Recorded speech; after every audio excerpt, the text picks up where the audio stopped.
A deal at the UN Climate Summit looked more likely by the end of Thursday, following a frantic day of behind-the-scenes diplomacy. China signalled concessions on monitoring of emission curbs, and the US said it would commit money for developing countries. But leaders will have to make big choices when they meet today. Chinese Premier Wen Jiabao will address the conference and has promised that China would move forward the agenda of climate negotiations. But a leaked document from the UN Climate Conference indicates the best deal likely from Copenhagen will not keep the temperature rise below 3.6 degrees Fahrenheit. Even if countries implement their biggest pledges, a rise of 5.4 Fahrenheit is indicated, a rise that many environmentalists say would be disastrous. And as the Copenhagen talks continued, China announced plans to invest more than $400 billion in environmental protection over 5 years from 2011 as the country battles widespread pollution. Wu Xiaoqing, deputy head of the Environmental Protection Ministry, said a third of the overall investment would go towards operating costs of pollution control facilities. China, the world's biggest carbon polluter, has pledged to reduce carbon emissions per unit of gross domestic product by 40 to 45% by 2020, based on 2005 levels.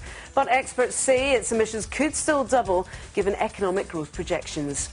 A top Chinese official has called for efforts to quickly resume stalled talks on ending North Korea's nuclear programs, while Washington said any future disarmament deal will have to address Pyongyang's uranium enrichment program. Chinese Vice President Xi Jinping also said his country wants to work closely with South Korea to advance the denuclearization process on the Korean peninsula. Xi made the comments during his talks with South Korean President Lee Myung-bak in Seoul. South Korea has asked Beijing to play a more active role to get North Korea to abandon its nuclear programs and rejoin the disarmament talks that also involve China, South Korea, Russia and Japan and the US. China is widely seen as the country with the most clout with Pyongyang, as it is North Korea's biggest benefactor and long-time communist ally. An American automotive engineer has been detained in China for more than a year on accusations he misused trade secrets, the latest case of secrecy laws being used against an American in China. The US Embassy says Hu Zhicheng, a prize-winning designer of industrial catalysts to control auto emissions, has had letters from his family censored and has been denied reading materials during his detention in the port city of Tianjin. US officials say investigators have threatened Hu with multi-million-dollar fines unless he gives the rights to his US-registered patent to a former business partner in Tianjin. Another China-born naturalized American geologist, Feng Xue, disappeared into custody 2 years ago and has been put on trial for passing on state secrets. More Chinese residents are unhappy about inflation, with nearly half of them saying prices are too high and unacceptable. That's according to a recently completed survey just carried out by the People's Bank of China. The central bank said the proportion of those concerned by higher prices had risen to 47%, up from 45% 3 months earlier. China's consumer prices rose 0.6% in November, over a year earlier, after 9 straight months of decline. The survey also showed that demand for loans in the country was falling. The average price of pre-construction homes inside Beijing's 4th Ring Road now stands at a staggering $3,000 per square metre. That's according to the Beijing Bureau of Statistics. Figures reveal that nearly 20 million square metres of commercial homes were sold from January to November this year, up 110% year on year. The number of apartments sold between January and November is more than 140,000, surpassing last year's figure of 94,000.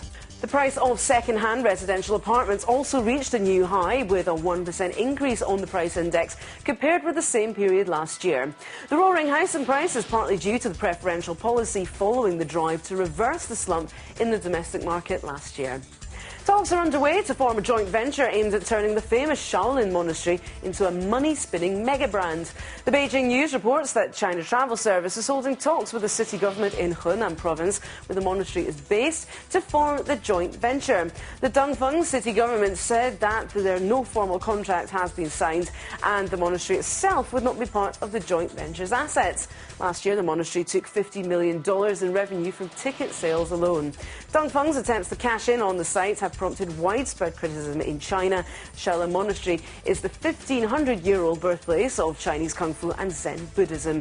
It has developed into both a popular tourist destination and a brand for businesses ranging from film production to medicinal products. And finally, 10 giant panda cubs will be on display at the Shanghai World Expo next year at the city's zoos, giving tens of millions of Chinese and foreign visitors a glimpse at the highly endangered species. 6 females and 4 males will arrive in Shanghai in January and spend 6 months at the Shanghai zoos and 6 months at the Wild Zoo of Shanghai. All the pandas were born at the country's main panda research base in Sichuan province after the May 2008 earthquake that killed or left missing nearly 90,000 people. The expo is due to begin on May 1st and run for 6 months and is expected to draw 70 million visitors, most of them Chinese. And that's the BON News headlines for now, but we'll be back with more news after this.